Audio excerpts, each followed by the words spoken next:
très heureux de vous retrouver pour ce nouveau numéro de Direct Grand Débat. Vous nous suivez partout dans le monde sur d'autres plateformes numériques. Nous recevons ce jour l'apôtre Bayulu Bosenga Sébastien. Il est homme de Dieu, visionnaire responsable de l'église Le Rocher de la Grâce, mais il est également politique. Il est président et créateur du mouvement Umoja Leo Kesho, courant de pensée objectif 2028, mais il a été aussi candidat à la présidentielle de 2023. Nous en saurons un peu plus avec lui. Apôtre Bayulu Bosenga Sébastien, bienvenue. Bien, merci beaucoup, papa. Je n'ai pas écorché votre nom, je pense. C'est bien dit, Bayulu Bosenga Sébastien. Oui, Bayulu. Et pour les intimes, Bébès. Ok, c'est tout. Bébès. C'est tout ça. Alors, apôtre, visionnaire de l'église Le Rocher de la Grâce. Comment se porte l'église? Par la grâce de Dieu, l'église se porte bien. L'église se porte à merveille parce que c'est l'œuvre de Dieu. Comme c'est étant l'œuvre de Dieu, nous sommes contraints tout simplement de laisser notre ralliement à la volonté de Dieu qui chapeaute, qui ne peut nullement être à la marge de tous ceux qui tendent à parvenir à une très très bonne conclusion parce que celui qui a fait la promesse reste fidèle et restera toujours fidèle. Et l'église se porte à merveille parce que il pouvait dire à Pierre, toi tu es Pierre, mais si c'est roc, je bâtirai mon église et les portes de ces jours des morts ne pourra nullement ouvrir ses portes devant l'église. Et l'église sera toujours en vie jusqu'au jour de l'enlèvement. Alors c'est quoi la vision, parce que vous êtes visionnaire, c'est quoi la vision de l'église Le Rocher de la Grâce? Avant que l'on ne parle politique, parce qu'on va parler avec vous de votre concept, l'aujourdunisation et la déménisation de la RDC, ce qui a été votre projet de société, hein, et qui reste encore des ambitions politiques, mais nous allons parler aussi également avec vous de la révision ou du changement de la Constitution, mais également des états généraux de la justice et l'accompagnement de l'Église dans une guérison d'une justice malade. Mais un peu avant d'arriver là, c'est quoi la vision de votre Église dont vous êtes visionnaire, le Rocher de la Grâce? La vision, au fait, c'est celle de préparer l'Église d'aller à la rencontre de son Créateur, qui est la personne de Jésus.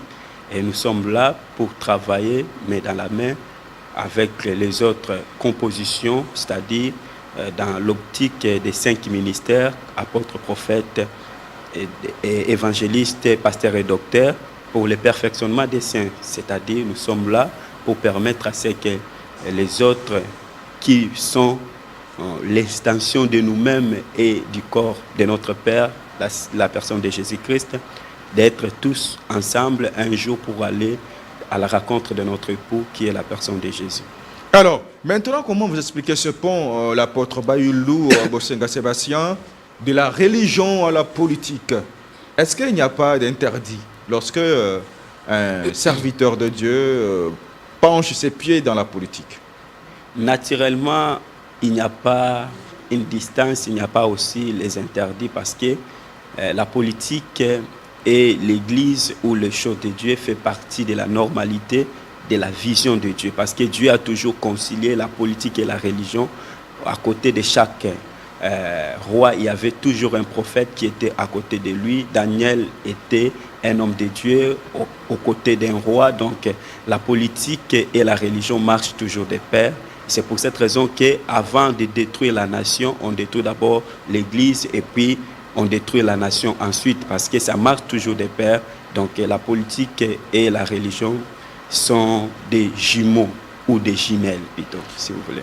Et alors, Bayulu Bosenga Sébastien, vous êtes apôtre, responsable et visionnaire de l'Église, le Rocher de la Grâce, président et créateur du mouvement Umoja Leo Kesho, courant de pensée objectif 2028. Vous avez été candidat à la présidentielle en RDC de 2023, vous avez annoncé. Et pourquoi vous n'avez pas déposé votre candidature en décembre 2023? Parlons-en un peu. Ok, présentement d'abord, avant d'aborder ces sujets, je compte tout simplement présenter mes très sincères esquisses à ceux-là qui m'ont accompagné dans cette bataille de 2023 dont on n'a pas naturellement parvenu à sa conclusion qui était celle de déposer notre candidature et débattre la campagne comme il fallait ou comme cette campagne pouvait tout simplement solliciter et exiger à notre modeste personne comme étant candidat. Mais suite aussi à beaucoup de choses qu'on avait vu, qu'on était parti à la CENI retirer tout ce qui exigeait comme étant les éléments de la candidature. On avait aussi trouvé les éléments tout simplement de la justice, tout ce que la candidature nécessitait. Mais en approchant la centrale électorale, on avait vite compris que ce qui s'était passé, l'architecture ne nous donnait pas trop d'assurance, raison pour laquelle on ne voulait pas tout simplement tromper le peuple, parce qu'en étant homme de Dieu, on ne peut pas jouer au ping-pongisme politique pour accompagner les autres au moment où nous connaissons la vérité. Et il a fallu qu'on puisse tout simplement traîner nos pas et regarder à distance. Heureusement, gloire soit rendue à Dieu, le résultat n'a pas été ce que tout le monde attendait, parce que on a vu tout simplement ce qui était comme l'élection. C'était une élection du jamais vue au Congo, du jamais vue en Afrique, une élection que les autres ont considérée comme des miracles, mais pour moi, ce n'était pas des miracles électoraux, c'était en quelque sorte un pillage électoral du déjà vu, parce que avec l'obtention de machines on avait tout simplement, voter, oui, naturellement, qui déambulaient entre les mains de candidats. Allez-y comprendre avec cette élection. C'est pour cette raison que j'ai dit merci pour ma façon tout simplement d'être très honnête à l'égard de ma population, à l'égard des autres qui m'ont accompagné, mais mes excuses pour les autres qui m'ont pris comme étant quelqu'un qui devrait accompagner, mais malheureusement les avait laissés en cours de route. Veuillez vraiment me pardonner pour ça, mais c'était juste parce qu'on avait tout simplement approché la centrale électorale, on avait vite compris qu'on ne pouvait pas accompagner Félix Tshisekedi dans ce qui a été comme architecture électorale partant de ce que Kadi m'avait donné comme résultat. Et alors, est-ce que vous avez laissé entendre que vous avez réuni tous les éléments de dossier, hein? Mais est-ce que vous êtes aussi en possession de votre caution de $100 000 pour le candidat président? La caution était déjà là, de 65 000. Ça ne pouvait absolument présenter quelque chose de grave. Parce que c'est pour cette raison qu'on a tenu d'abord à présenter nos excuses auprès de notre population. Parce qu'ils ont quand même accompagné notre candidature, de près tout comme de loin. Et tout était réuni. On avait tout ce qui nécessitait pour qu'on soit candidat. Mais on n'a pas seulement déposé parce qu'on avait approché la centrale électorale. On ne voyait pas la transparence dans ces processus, dans cette bataille élective. On voyait déjà quelqu'un, un gagnant, et les autres qui ne sont pas des gagnants, avant même la publication des résultats. C'est par rapport à ça qu'on s'était dit, non, on ne peut nullement accompagner ou faire ce genre d'hypocrisie, parce que l'hypocrisie pour un homme de Dieu comme moi, un enfant de Dieu comme moi, je ne peux nullement enregistrer cette hypocrisie. Alors, Bayoulou Bosenga Sébastien, vous êtes l'invité de ce magazine. Et alors, aujourd'hui, lorsque vous avez approché la centrale, vous avez constaté qu'il y avait des lacunes et que vous êtes rétracté pour ne pas déposer votre candidature à la présidentielle de décembre 2023. Mais après la publication des résultats, quelle lecture avez-vous fait de la présidentielle aux législatives nationales et provinciales? Je vous ai clairement dit que la publication nous a quand même donné raison, simplement parce qu'on était tellement sage, on était tellement intelligent de comprendre, parce qu'on ne pouvait nullement juger de loin cette centrale électorale, raison pour laquelle on s'était donné les moyens qu'il faut pour approcher la centrale électorale, retirer tous les documents possibles pour remplir notre candidature, en fait d'aller déposer. Mais en approchant, au fur et à mesure, on entrait en contact, on sentait déjà qu'il y avait un ça ne va pas.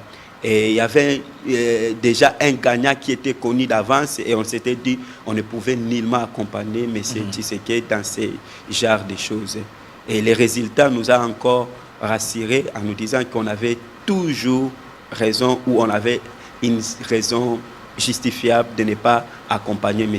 Félix Antoine Tshisekedi. Mais alors, vous avez déjà à l'époque lancé votre projet de société qui s'est résumé dans cette conception, hein, l'aujourd'hui-nisation, l'aujourd'hui et la déménisation, le demain de la RDC. Et c'est dire que ce projet de société est caduque aujourd'hui. Il est jeté dans les oubliettes. Il n'est pas adapté. Non, le projet ne peut nullement être jeté dans les oubliettes parce qu'on n'a pas été candidat au préalable. Si on était candidat au préalable et que le peuple congolais n'avait pas trouvé son intéressabilité dans ces projets de société, raison pour laquelle on pouvait dire qu'il nous faut tout simplement de nous adapter par rapport aux besoins du peuple, parce qu'on devrait tout simplement nous adapter par rapport à la vision du peuple. Mais comme les projets de société, comme étant candidat, n'a pas été soumis, nous gardons le même projet de société, l'aujourd'hui-isation et la déménisation de la RDC, en passant par ce que nous avons qualifié comme étant les trinômes quinquennal BBS, Bayulu Bosenga Sébastien, qui n'était autre, ce n'est que le social, la construction et la démocratie.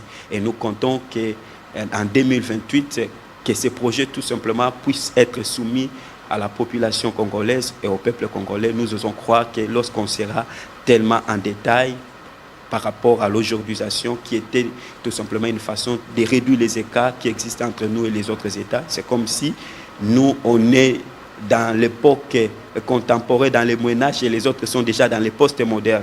D'où on devrait tout simplement réduire cet écart-là entre nous et les autres États. C'est ça l'aujourdisation. C'est ça l'aujourdisation. Mais tandis que la déménisation par rapport à des définitions de demain des États, parce que les États vont changer de connotation. Parce que la déménité renseigne avec beaucoup de preuves que les États d'aujourd'hui ne seront pas des États de demain.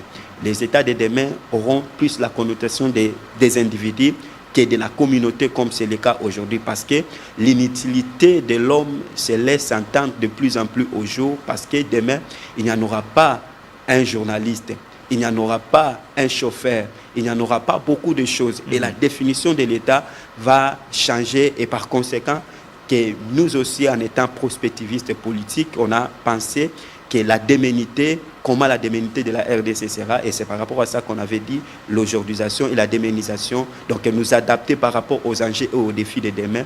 Et nous avons tout simplement dit que quelle que soit la déménité, quels que soient les enjeux de la déménité, nous ferons par tous les moyens pour faire exister notre pays, quelle que soit l'inutilité de l'intelligence de l'homme, de tout ce que l'homme pouvait représenter comme étant le capital ou le capital d'aujourd'hui. Nous croyons et nous comptons faire exister le Congo en dépit de tous ces enjeux-là. Mais alors, une parenthèse, vous avez suivi les candidats présidents, ils étaient au moins une vingtaine. Est-ce qu'il y a eu un projet de société de ces candidats présidents à l'élection de 2023, un projet de société qui vous a aussi séduit, que vous avez trouvé intéressant? Bon, au fait, en grosso modo, comme je vous avais dit l'autre fois, et comme j'ai expliqué au peuple congolais, il n'y avait pas quelqu'un qui avait un projet de société. En fait, nous avons un problème de la classe politique. On a un problème des animateurs de la classe politique, parce que la classe politique pouvait être là, mais les animateurs, s'ils ne sont pas bons, donc les animateurs, s'ils ne sont pas bons, donc ces animateurs-là peuvent tout simplement laisser le Congo tout simplement dans ce stade auquel on est. Aucun n'a proposé un projet de société. Parce que le projet de société, c'est la vision, mais qui doit passer par une trajectoire pour accomplir la vision. Parce qu'aucun n'a présenté, par exemple, le projet, comme j'avais intitulé, par exemple, l'aujourdisation et la déménisation. Comment arriver dans l'aujourdisation et la déménisation? J'avais dit, on va passer par ce que j'avais qualifié les trinômes quinquennal BBS, Bayulu Bosenga Sébastien, c'est-à-dire le social, la construction et la démocratie. Donc, si on travaille sur le social, la construction et la démocratie, c'était tout simplement des chantiers qui devraient nous permettre à aujourdiser et à déméniser la RDC. Mais tandis que tous ces candidats-là ne présentaient que des chantiers. Mais quelle était leur vision? Aucune vision n'était au jour.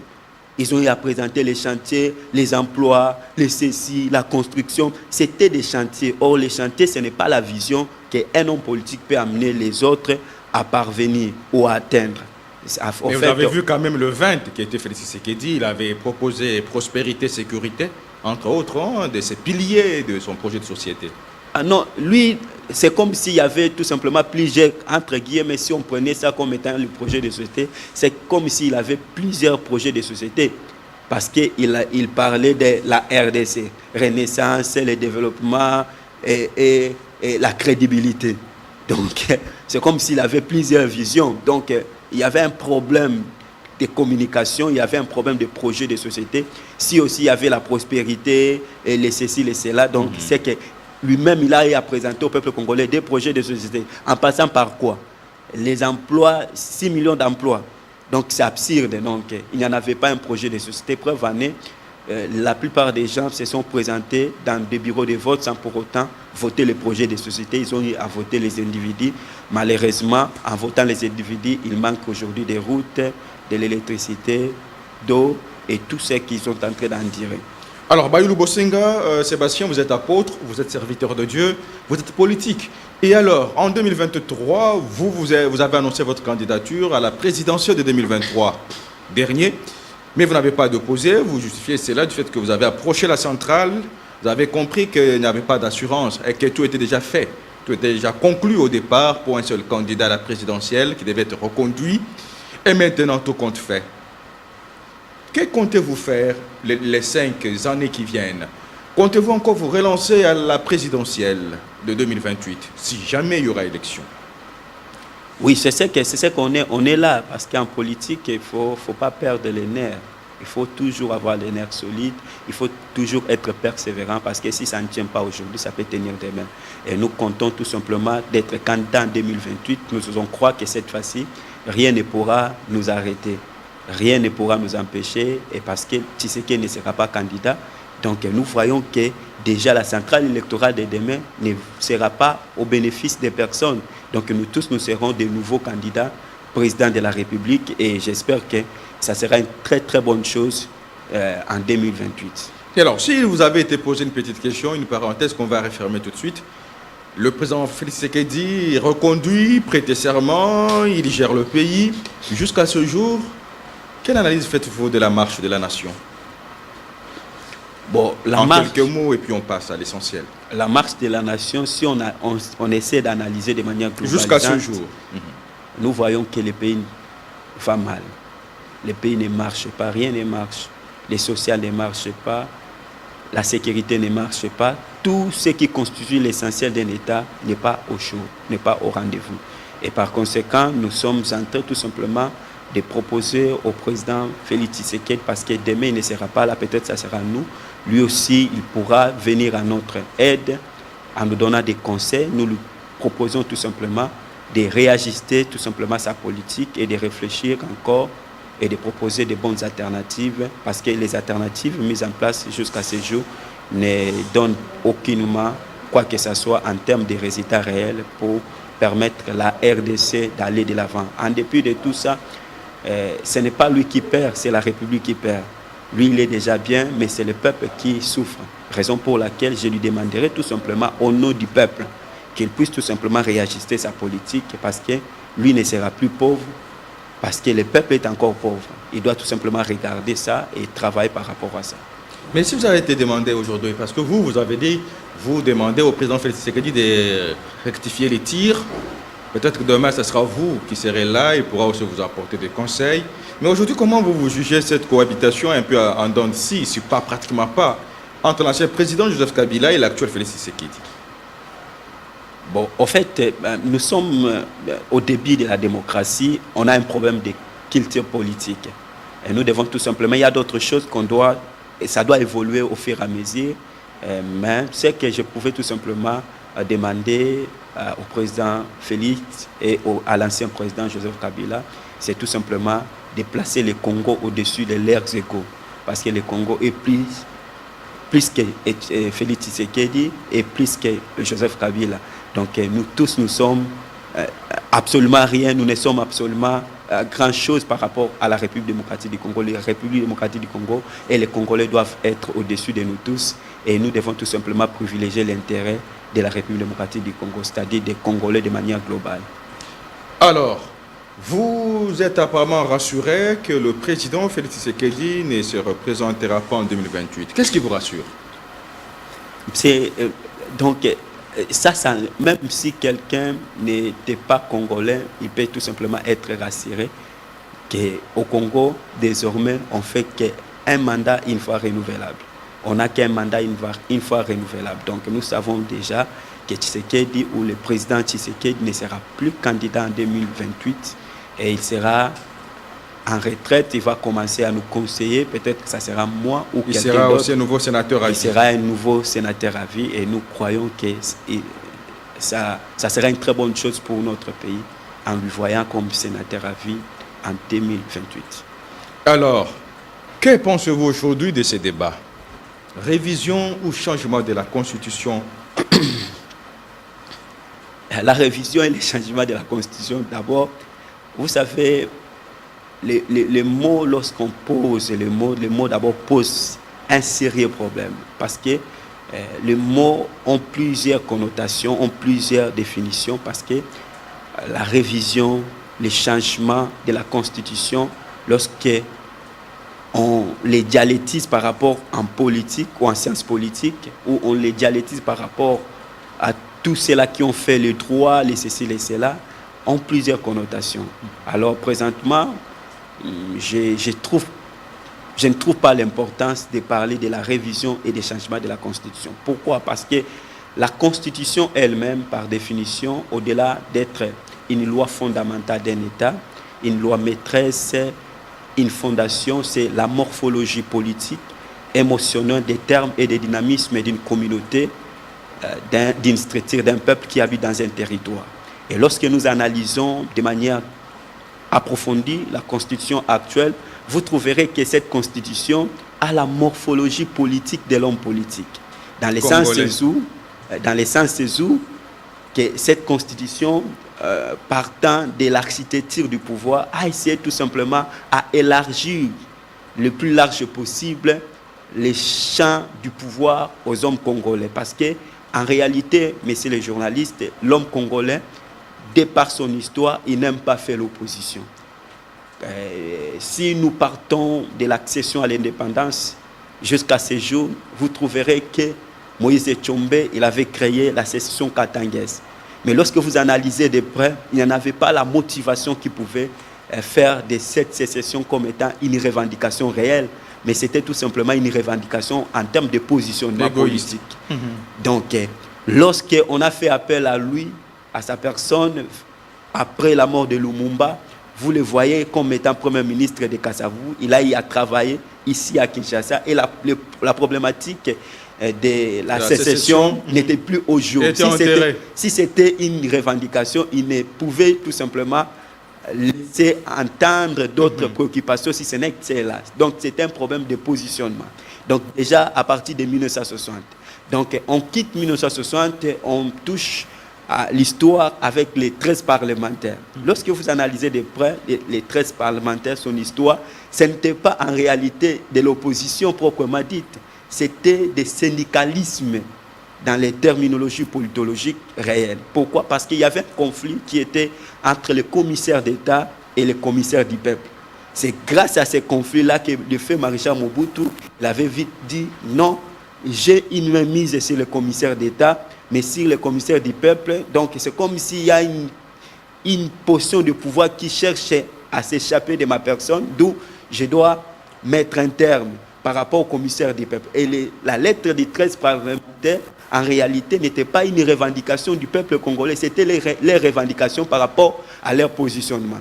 Et si nous quittons là les rébellions qui ont été au jour, avec Laurent Désiré Kabila, avec MNC, et jusqu'à ce qu'on est arrivé à cette constitution, vous trouverez que cette constitution avait tout simplement répondu au problème réel de positionnement de l'homme politique ou des hommes politiques congolais. Donc, si Tshisekedi aujourd'hui veut changer, il veut nous amener où? Dans quelle morphologie? Parce que nous le savons, nous tous, que les hommes politiques congolais ne sont pas prêts d'aller à l'opposition et de faire la vraie opposition.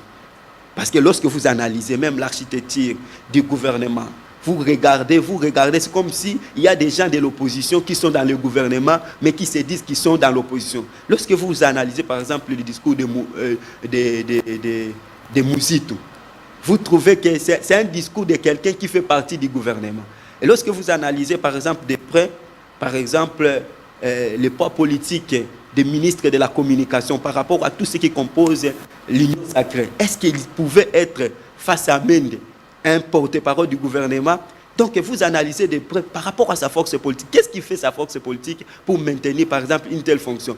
Vous aurez à tracer de loin et vous trouverez peut-être Mouzito, peut-être ceci. Donc vous sentez que la plupart des opposants ne veulent pas aller dans l'opposition parce que dans la culture politique de l'homme congolais ne fait pas de l'opposition parce qu'il n'a pas de vision politique. Raison pour laquelle cette constitution, elle a essayé tout simplement à dévoiler ce genre de comportement des Congolais tout en les donnant plusieurs possibilités en leur disant que si vous n'êtes pas président de la République, vous pouvez être député national. Si vous n'êtes pas député national, vous pouvez être sénateur. Si vous n'êtes pas sénateur, vous pouvez être député provincial. Si vous n'êtes pas député provincial, vous pouvez être même conseiller municipal.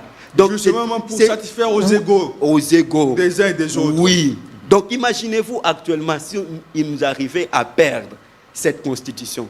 Quelle encore constitution pouvait tout simplement répondre à cette problématique? Non, mais le chef de l'État a dit qu'il sera mis sur pied une commission interdisciplinaire avec des différentes disciplines pour mettre sur pied une nouvelle constitution. C'est que ça va répondre à tous ces idées. Et ces commissions-là, ça sera une commission choisie par lui. Et alors, ça sera de l'égoïsme. Est-ce que ça sera de l'égoïsme inutile? Vous êtes sûr avec certains observateurs qui estiment qu'aujourd'hui, cette constitution a montré ses limites. Une constitution de la belligérance issue de Sun City. Non, ce n'est pas il n'y a jamais existé une constitution de la belligérance. La constitution est avant tout la loi fondamentale d'un État. Et surtout que la constitution a été soumise à la voie référendaire. Ça ne revient plus aux belligérants, ça revient directement au peuple congolais. Si le peuple congolais n'avait pas voté oui à cette constitution, et la belligérance voulait imposer la constitution, là on aurait dit que la population n'avait pas laissé son ralliement à la constitution étrangère avait lâché le chef de l'État Kisangani. Une constitution écrite à l'étranger. Non, ça c'est pour jouer avec, entre guillemets, avec les enfants de Kisangani. Parce que c'est pour eux que la constitution elle-même a été rédigée à Kisangani. Ça n'a pas été rédigé en dehors de Kisangani, ça a été rédigé à Kisangani. Et même dans les systèmes politiques comparés, si on veut tout simplement toucher les systèmes comparés, aucune constitution n'est constitution proprement dit dans les jours d'aujourd'hui par rapport à une république. Non. Il y a toujours des points de convergence et des points de divergence. Cette constitution a des points de convergence avec les autres constitutions du monde parce que nous vivons dans les temps post-modernes qui est la globalisation. Mais elle a aussi ces points de divergence qui est, par exemple, cet aspect de donner plus de pouvoir à tout homme politique. Parce que, imaginez-vous, si moi j'étais candidat, par exemple, à la présidence de la République, s'il m'arrivait à perdre la présidence, je pouvais être député. S'il m'arrivait à perdre la députation sénatoriale, donc je ne pouvais pas manquer. Je ne pouvais pas manquer. C'est ça l'esprit de la Constitution.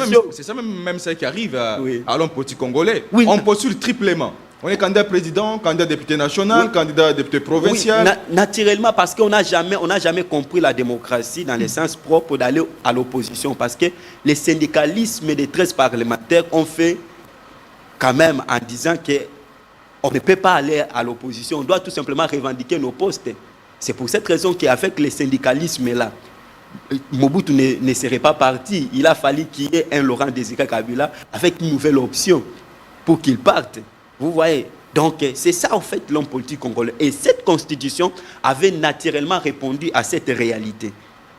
À cette réalité de l'homme politique congolais. L'homme politique congolais ne veut pas faire l'opposition, ne veut pas rester sans le pouvoir. Il veut tout simplement avoir le pouvoir. Et deuxième élément de cette constitution, tellement les gens voulaient tout simplement s'approprier du pouvoir.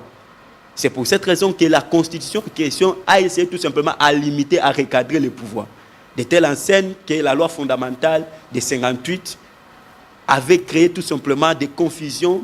Le Premier ministre pouvait révoquer le président de la République, le président de la République à son tour pouvait révoquer le Premier ministre. Donc cette confusion-là, mais tandis que cette constitution a essayé tout simplement à régler ces problèmes-là de 1958 en disant que le président de la République, il peut facilement nommer le Premier ministre après la consultation du Parlement ou de la majorité parlementaire. Avec les formateurs. Et il n'a pas le droit, de lui révoquer. Sauf que le Parlement peut conduire le gouvernement en démission. Donc, vous voyez, Donc, on a essayé tout simplement à régler les problèmes qui étaient entre le président de la République et un premier ministre. Mais le chef de l'État ne s'est pas arrêté là. Il a lâché l'article 217. Un article qui favorise la balkanisation, qui va dans le sens de céder la souveraineté de la RDC aux États membres. Donc, ça, c'est le long temps, c'est qu'on qualifie en prospective politique pour le président de la République. Parce que lorsqu'on parle de céder une partie de la souveraineté, on ne parle pas de la globalité de la souveraineté. C'est la partie de la souveraineté. Lorsqu'il part en Chine pour faire le contrat avec les Chinois, c'est une partie de la souveraineté qu'il est en train de laquer. C'est une partie de la souveraineté qu'il est en train de céder aux Chinois. Ça s'appelle une partie de la souveraineté la coopération. En coopération. Donc, c'est absurde vraiment d'entendre ce genre de débat. À un certain niveau de responsabilité, on doit quitter ça pour parler des choses qui sont tellement essentielles. Parce que dire qu'une partie de la souveraineté, on cède. Parce que la politique internationale, du point de vue relations internationales, la géopolitique enseigne avec beaucoup de preuves que la politique internationale, c'est une politique qui ne s'appuie pas sur la légalité. C'est une politique qui s'appuie sur ce qu'on appelle les reliefs politiques. Or, les reliefs, c'est l'ensemble des inégalités et des inégalités et irrégularités de la surface internationale ou de la surface de la Terre, si vous voulez. Donc, lorsqu'il y a inégalité et irrégularité dans les relations internationales, ça renvoie à des États de ne pas être des États faibles. Pourquoi? Parce que cette loi va commencer à être au jour à votre endroit. Ça vous donne tout simplement la possibilité de changer à tout bout du champ tout ce que vous pouvez changer en termes de rapport de force.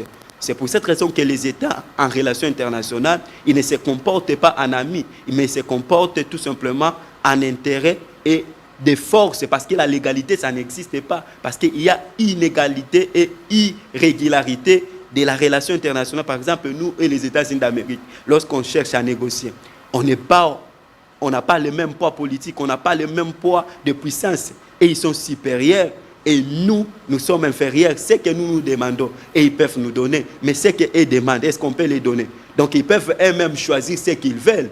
Donc il y a déjà inégalité, une irrégularité dans la démarche en termes de la légalité. Donc c'est par rapport à tout ça que la relation internationale, s'il veut tout simplement que par exemple, cette réalité ne soit plus au jour une partie de la souveraineté, on ne doit pas céder une partie de la souveraineté. Mais cette partie de la souveraineté, pour qu'elle ne soit pas cédée, il nous faut être à l'intérieur fort, il nous faut une armée forte, il nous faut une administration forte, il nous faut une constitution forte comme celle-ci qui a déjà démontré quasiment son expérience justifiable tenue pendant 15 ans. Donc c'est déjà beaucoup. C'est déjà beaucoup, 15 à 16 ans, c'est déjà beaucoup pour une constitution. Ce pays n'a jamais eu une constitution. Alors, qui avait... Aujourd'hui, on doit penser à une nouvelle constitution. Vous avez suivi l'UDPS dans sa matinée politique. L'honorable député national, le secrétaire général Augustin Kabouya a lâché. Pour l'UDPS, il ne faut pas parler de la révision, mais il faut plutôt parler carrément du changement de la Constitution, une nouvelle Constitution. Bon, ça aussi, il faut... Peut-être les gens utilisent des mots qu'ils ne maîtrisent pas. C'est aussi ça. Pourquoi? Parce que la Constitution, c'est la loi fondamentale. Vous savez, si vous analysez de manière approfondie la morphologie de la RDC actuellement, la RDC est comme une voiture qui se place dans des hauteurs tellement élevées, mais qui est soutenue par un cric. Et le cric qui soutient cette voiture-là, ça s'appelle notre Constitution. Si vous analysez de manière approfondie avec l'arrivée du président Tshisekedi a réellement augmenté les taux de tribalisme. Et le tribalisme, c'est l'arme la plus mauvaise dans une république comme la nôtre. Pourquoi? Parce que ça nous affaiblit par rapport aux enjeux et aux défis de la République. Parce qu'il serait même préférable d'être attaqué par une armée étrangère que d'être affaibli à l'intérieur avec le tribalisme. Mais cette morphologie de tribalisme est là. Ce qui nous soutient, ce qui nous maintient, c'est la Constitution. Imaginez-vous, on enlève la Constitution. Qui sera uni? On sera tout simplement séparés inutilement. Donc il faut que le président AI, Augustin Kabouya, apprenne à comprendre les choses. Le Congo, c'est pour nous tous. Le Congo, c'est pour les Bangala, les Baluba, les Bakongo, les Baswahili. Il faut en tenir compte de tout ça. Il ne doit pas en tenir compte de l'IDPS qui, dans son existence, lorsqu'on analyse des preuves, vous trouverez que l'IDPS, en réalité, n'est pas un parti en caractère national, mais c'est un parti largement ethno-tribalo. Parce que j'avais eu à parler, quand j'étais étudiant, sur le multipartisme intégral, son impact sur la consolidation de la démocratie en RDC, mythe ou réalité. Mon état des lieux avait placé les partis politiques comme là où les partis politiques étaient situés dans le tribalisme. C'est-à-dire aucun parti politique ne faisait donc l'idée d'un parti non tribal. Donc tous les partis politiques, le PPRD, l'IDPS, MNC, INC, ce sont des partis tribaux qui se cachent au nom du peuple. Et c'est pour cette raison que dans mon chantier, il y a aussi les chantiers démocratie. Donc une fois j'arrive au pouvoir, on va traiter ces questions-là. Parce qu'avec des partis tribaux, on aura tout simplement des tribalistes à la tête du pays et on va tout simplement aller en tribalisme et en tribalisme. Il y aura un temps où tout le monde va céder par rapport à ça. Et c'est par rapport à ça que je peux tout simplement dire à Augustin Kabouya, la Constitution, c'est celle qui nous maintient à des hauteurs de la balkanisation le plus élevé. Si on enlève ça, on sera balkanisé. Si peut-être ils ont la mission de balkaniser le pays, je les conseillerais tout simplement de ne pas balkaniser parce que ce pays est à nous tous. Alors, Bayoulou Bosenga, Sébastien, vous êtes apôtre, vous êtes serviteur de Dieu, vous êtes homme politique. Et alors, je rappelle que vous avez été candidat à la présidentielle de 2023, mais vous êtes aussi président et créateur du mouvement Omo Dialeo Kesho, courant des pensées, objectif 2028. C'est quoi l'objectif de ce mouvement, de ce courant de pensée? Donc, le courant... candidat à la présidentielle 2028. Naturellement, je suis déjà candidat en 2028. Mouvement Umoja Leo Kesho. Donc, cette structure, en fait, c'est une super structure. C'est une super structure que j'avais personnellement essayé tout simplement à réfléchir. Parce que j'ai analysé de manière approfondie en étant prospectiviste politique. J'ai analysé comment les élections se déroulent en RDC. J'ai vite compris que on ne peut nullement changer les Congolais dans quelques temps par temps de tout ce que je peux faire. Et je devrais d'abord adhérer à la pensée des Congolais. Parce que les élections au Congo, ce sont des élections sociologiques. Donc les Swahiliphones votent la zone Swahiliphone pour un candidat de la zone Swahiliphone. Les Tchulubaphones, ils votent aussi pour un candidat de leur zone. Les Mangalaphones aussi. Je m'excuse. Les Mangalaphones aussi votent pour leurs candidats, les Kikongophones, ainsi de suite. C'est comme ça que les choses se déroulent. Sauf que dans des centres-villes où il y a ce qu'on appelle la réalité des contraintes géopolitiques, qu'on appelle le prolongement de cette réalité des contraintes géopolitiques, qu'on appelle les armes géopolitiques. C'est-à-dire les Swahili qui sont par exemple à Kinshasa, qui vont reproduire les mêmes retombées que les Swahili qui sont par exemple dans l'espace swahiliphone. Les Baluba qui sont à Kinshasa qui vont se comporter comme les Baluba qui sont en Bujimaï à Kananga. Les Bangala qui sont à Kinshasa qui vont reproduire tout simplement les raisonnements sociologiques en termes de votation des Bangala qui sont au Grand Équateur. Alors qu'est-ce que moi-même j'avais tout simplement dit? Donc venir avec des idées, ça ne va pas passer. Donc il me faut tout simplement de commencer d'abord à sensibiliser dans l'espace swahiliphone. Parce que l'espace swahiliphone n'a jamais voté pour un autre espace. Ça, c'est de un. Ça vote tout simplement pour cet espace. Mais malheureusement, on est en train de morceler les voix dans cet espace. Je me suis dit non. Moi, je serai candidat en 2028. Je ne dis pas qu'il faut que ces voix-là me reviennent. Mais il nous faut tout simplement de mettre un peu de la lumière par rapport à cet espace. Et pour de que leur les voix dire, ne soient pas éparpillées. de leur dire que non. Nous sommes quasiment un espace qui a plus ou moins la démographie supérieure par rapport à d'autres espaces. Si vous regardez par rapport à la composition architecturale en termes de provinces, nous avons quasiment 11 provinces. Les autres ont 5, les autres 5 et les autres 5. Mais nous avons 11 provinces. Mais pourquoi dans ces 11 provinces, qu'on se dise par exemple l'un des fils ou de la fille de cet espace, on va tout simplement lui donner nos voix? pour qu'il soit candidat, pour qu'il soit président de la République. C'est ça, au fait, la superstructure, on est en train de travailler. On ne fait pas créer une structure parce que dans une structure, il peut y avoir d'autres structures. Parce que là où il y a des hommes, il y aura toujours d'élite et de continuation. Alors, lorsqu'on les laisse sans une structure identifiée, mais on laisse tout simplement dans le niveau de la réflexion, on va travailler sur la réflexion que désormais qu'il n'y ait pas de multiplicité de candidatures parce que ça nous fragilise dans cet espace. Il nous faut tout simplement donner soit un des fils ou une des filles de cet espace la chance d'être quelqu'un qui va nous représenter pour que nous tous nous puissions batailler pour sa victoire qui sera la nôtre et ensuite de travailler dans d'autres contrées qui sont à la marge de cet espace pour faire comprendre aux autres. Ce n'est pas du tribalisme, mais c'est simplement répondre à des réalités sociologiques électorales.